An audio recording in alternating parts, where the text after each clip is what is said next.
The Pima County Sheriff's Department shutting down a Catalina Foothills neighborhood in connection to the Nancy Guthrie investigation. It is all happening near Orange Grove and First Avenue, and Placita de Graciela and Camino de Michael are now closed down. Now, Jacob Owens is near the scene covering the latest from there. And Jacob, what have you learned since we last checked in with you? Yeah, Sean, to be clear, we're in the Shadow Hills neighborhood, as you said, by Orange Grove and First Street, and a ton of law enforcement activity. We've been seeing lines of law enforcement continue to go down. So we are at Camino de Michael and Placita de Michael. Let's show you a video from tonight, but this is related to the Nancy Guthrie case. This presence has been here for 2 hours, and we're told that law enforcement is fixated on a home out here. We're hearing 2 people have been detained, but the Sheriff's Department has not confirmed that yet. They told us they will not be releasing a press official statement tonight, but we've seen for ourselves heavy SWAT, heavily armored vehicles come out, along with more than 20 law enforcement vehicles. Neighbors for at least an hour and a half were not allowed to come in certain areas, but now we're beginning to see some let back in. The Catalina Foothills does not look like the kind of place where something like this could happen. Wide, quiet streets, million-dollar homes set back from the road, manicured driveways, neighbors who recognize every passing car, every routine, every familiar face. It is one of the wealthiest zip codes in Arizona, the kind of neighborhood where crime feels distant, almost impossible, until suddenly it is not. On the night of January 31st. Moving into the early hours of February 1st, 2026, an 84-year-old woman vanished from inside her own home. Blood was later confirmed on the front porch. Her doorbell camera stopped recording at exactly 1:47 in the morning, and by the time anyone realized something was wrong, she was already gone. Her name is Nancy Guthrie. Her daughter Savannah Guthrie is a co-anchor on NBC Today, and nearly 2 months later Nancy has still not been found, but something in this investigation has shifted, not quietly, not in the background, but in a way that suggests new direction, new urgency. According to investigative reporter Brian Entin, federal agents have returned to the neighborhood with more than routine questions. They are asking specific names, focusing attention on a house just steps away from Nancy's front door, a property that sat vacant around the time she disappeared. A former SWAT commander from that same county has publicly suggested it may have served as a staging point, a place where someone could watch, wait, and learn every movement on that street before the night she vanished. Today we are examining that possibility, not as speculation but through the lens of experience, because what has been described by those who understand operations like this should make anyone following this case pay closer attention. Stay with me, because what comes next may change how you see everything about this case, and why investigators are now revisiting details that once seemed insignificant, because sometimes the smallest overlooked detail becomes the key that unlocks an entire timeline. A single absence, a single empty space, a house with no lights, no movement, no explanation can hold answers hiding in plain sight. And if someone was there watching, waiting, preparing, then this is no longer just a disappearance. It becomes something far more deliberate, more controlled, more planned than anyone initially believed, and that possibility is exactly what we are about to explore in detail right now here. Before we go any further, you need to understand exactly who is shaping this interpretation of the case, because in an investigation like this, credibility is not optional, it is everything. There is a difference between speculation and experience, between commentary and operational knowledge. And the distinction matters more here than in almost any other case. The voice at the center of this analysis is not someone chasing attention or building a theory for clicks. This is someone who spent decades inside the system, executing high-risk operations in environments that look exactly like the Catalina Foothills. A retired SWAT commander from the same county where Nancy Guthrie lived. The same terrain, the same kind of residential layout, the same quiet streets that turn into blind spots after midnight. This is someone who understands not just what happened, but how something like this could happen without immediate detection. He knows what those neighborhoods feel like at 2 in the morning, when everything is still, when movement stands out unless it is carefully controlled. He knows what it takes to plan something targeted, something deliberate, something that does not rely on chance. And that is exactly how he described this case from the beginning. Not random, not opportunistic, intentional, targeted, planned. In his earlier public statements, after reviewing the known evidence, the doorbell footage, the timing, the behavior of the suspect, he made it clear that this did not look like someone improvising. This looked like someone who arrived with a purpose and left with control. Someone who understood the environment well enough to move through it without triggering immediate alarm. And importantly, someone who had already thought through what needed to happen before that night ever began. But in his more recent analysis, something changed. The focus shifted from what the suspect did to where the suspect may have prepared.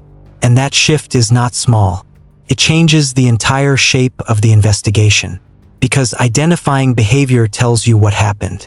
Identifying infrastructure tells you how it was made possible. At the same time, investigative reporting began to surface new details that had not been part of the public conversation before. According to reporting from investigative journalist Brian Entin, federal agents returned to the Catalina Foothills weeks after the initial search phase. Not for routine follow-ups, not to repeat early canvassing. They came back with specific questions, focused questions.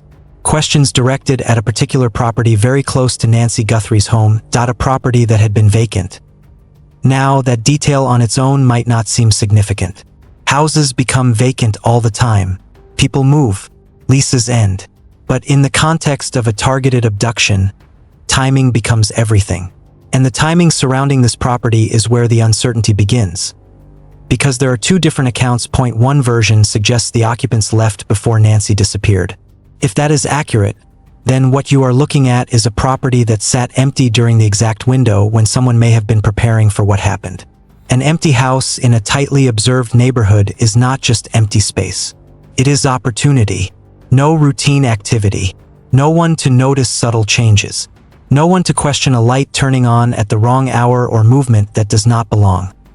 The second version tells a completely different story.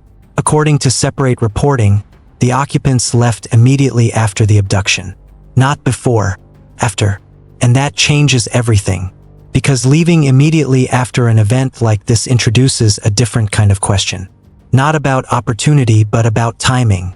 About why someone would choose that exact moment to disappear from a location so close to the center of an active investigation.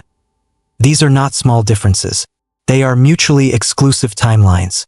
And each one leads investigators down a completely different path. But what matters most is not which version is correct. It is the fact that federal agents are still asking about it. Because in an investigation like this, you do not return to a detail weeks later unless it connects to something else. Something new. Something that was not visible at the start. And that is where the neighbors come in. Because before federal agents returned, before this became part of the broader narrative, people living in that neighborhood had already noticed something was off. Not in a dramatic way. Not something that immediately signaled a crime. But something that did not fit the pattern of a place where everything is usually predictable. A car that was there and then suddenly was not. A house that should have had activity but did not.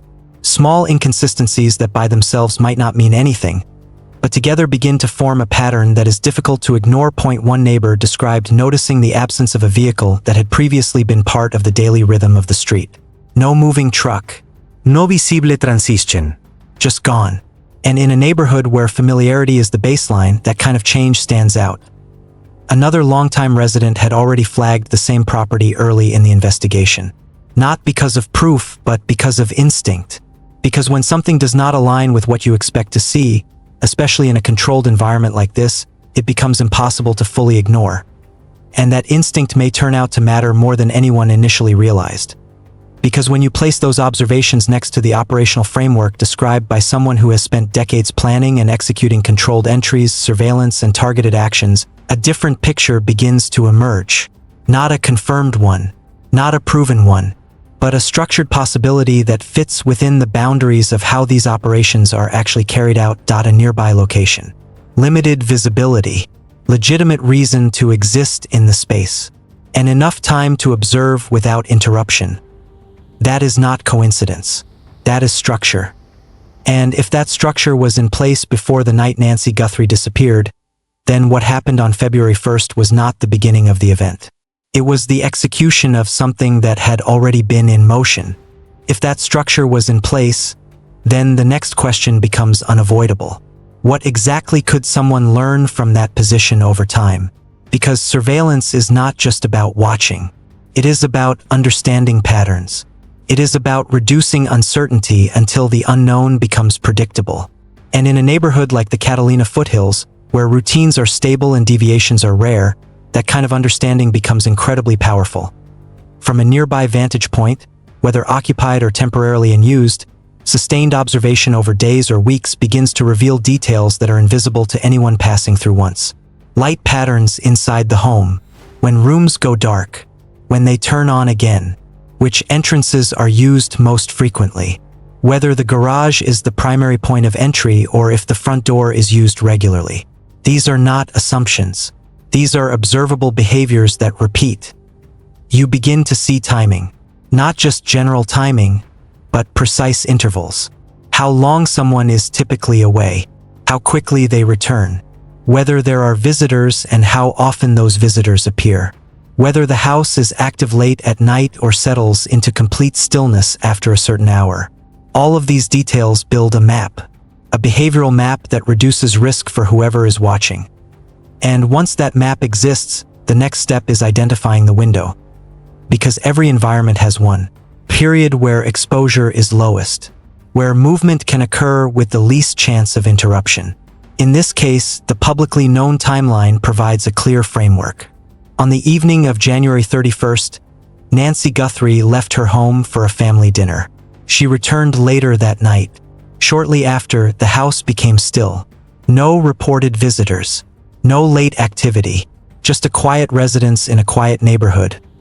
Then at 1:47 in the morning, the camera stopped recording. That moment is critical. Not just because it marks the loss of visual evidence, but because it suggests awareness. Awareness of the system. Awareness of where the camera was. Awareness of how to approach without immediately triggering attention. That does not happen by accident. That happens when someone has already studied the environment. If someone had been observing that house in the days or weeks leading up to that night, they would have known that this was the window. The period where the house was occupied by a single individual. The neighborhood quiet. The probability of interruption extremely low. Not zero, but low enough for someone willing to take a calculated risk. And the way the suspect appeared supports that idea. The individual captured on the camera was not unprepared.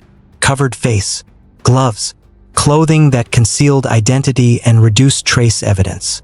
A setup that suggests intention rather than spontaneity. Experts who have looked at similar cases consistently point to the same conclusion. When someone arrives like that, they are not deciding what to do in the moment. They already know. Now, take that understanding and place it back into the context of the nearby property. Because if that location was used in any capacity, whether as a temporary base, a vantage point, or even just a place to observe without drawing attention, then it becomes part of the preparation phase. Not the crime itself, but everything that made the crime possible. And preparation is where mistakes are often made. Which is why investigators do not just focus on the scene where the event occurred. They look outward. They look for secondary locations. Places connected by proximity, timing, and access. Places where someone may have spent time without realizing how much they were leaving behind at the same time. Another line of inquiry began to develop. According to reporting tied to the investigation, federal agents were not only asking about that vacant property, they were also asking about something else entirely: construction activity in the area.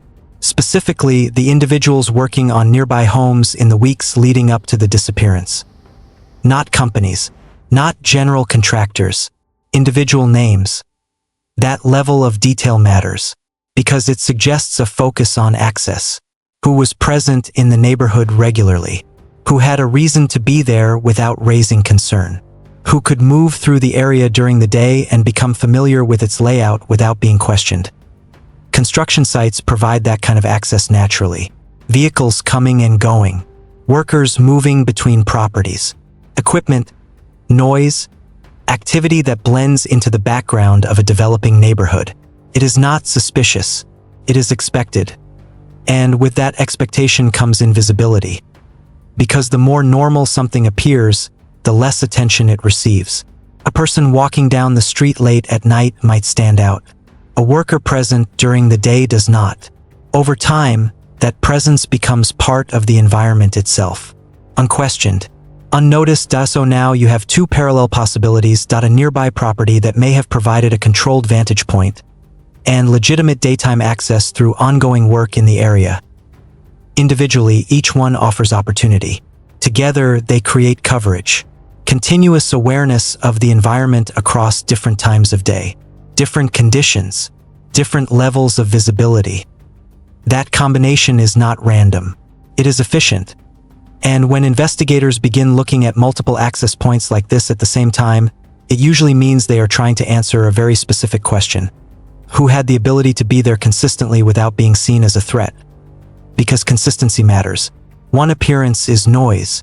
Repeated presence is signal. And signal is what investigators follow when they are trying to reconstruct how something like this was built step by step. Former federal investigators have described this phase of a case in very direct terms. When new questions are asked weeks after the fact, it is not because the investigation is slowing down. It is because something has changed. A new detail, a new connection, something that requires going back and looking again but with different eyes. And that is exactly what this looks like. Not repetition, refinement. Because once you begin to see the possibility of preparation, once you begin to understand that what happened may have been built over time rather than decided in a single moment, every detail around that preparation becomes relevant.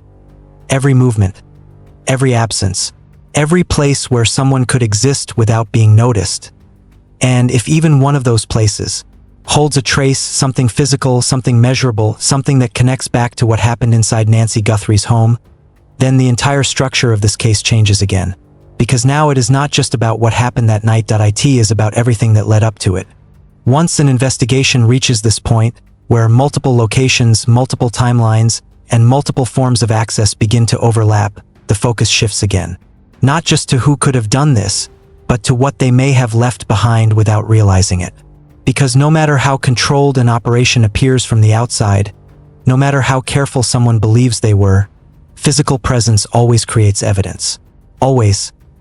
Every movement through a space leaves something. Skin cells transferred onto surfaces that were never meant to be touched. Fibers that separate from clothing and settle into carpet, into upholstery, into corners that are never cleaned as thoroughly as they appear. Hair that falls unnoticed. Contact points on door handles, window frames, furniture edges. These are not dramatic traces. They are microscopic, but they accumulate. And once they are there, they do not simply disappear. This is where the concept of a secondary location becomes critical. Because inside a home where an abduction occurred, evidence can be chaotic, mixed, disturbed, multiple sources overlapping in ways that are difficult to separate cleanly. But in a controlled environment, a place where someone may have spent time preparing rather than acting, the pattern can look very different. More stable, more consistent, easier to isolate. And that difference matters. If investigators process a location like the nearby property and identify biological material that does not belong to anyone who is supposed to have been there, that alone raises a question. But if that same material aligns with what was recovered from Nancy Guthrie's home, even partially, even within a mixed profile, then the question becomes something else entirely. Not who might have been there, but why. Because explaining presence in one location can be difficult but possible. Explaining presence in two connected locations, tied together by proximity and timing, becomes exponentially harder, especially when one of those locations is directly linked to a violent event. That is what investigators look for when they expand beyond a primary scene.